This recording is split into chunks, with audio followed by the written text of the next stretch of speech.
Welcome back to OTR. There is a Democratic supermajority on Beacon Hill, but Republicans did make some gains in the legislature's ranks at the ballot box last year. And now two former Baker administration officials have thrown their hats into the ring. So, Amy Conner-Valli, how confident are you that this momentum will continue?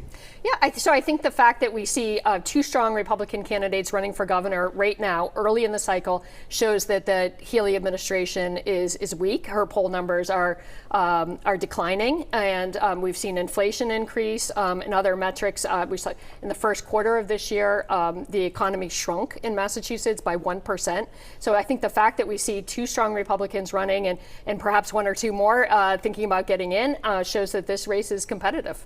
Who else is thinking about getting in? Are you willing Well, to I don't want to get ahead of any announcements. I have to ask. But what other offices do you think the party is eyeing? It sounds like you do have some confidence that you know Republicans can take back the corner office on Beacon Hill. Yes. What other offices? So absolutely. So I just point out the treasurer office is one that Republicans have had success with in the past, and so that certainly we intend to run a strong candidate there, as well as Attorney General and of course U.S. Senate, and we're also eyeing a couple of the U.S. House seats as well. Do you have any reaction to Scott Brown? I know you're the Massachusetts Republican and not New Hampshire, but do you have a reaction to Scott Brown? Scott Brown is a friend. I think he'll have a lot of friends supporting him in his run here in Massachusetts, and I wish him well in New Hampshire. That would be historic if he were to win up in New Hampshire, right? It would be. It certainly would be historic. And, he has experience, obviously, in the U.S. Senate.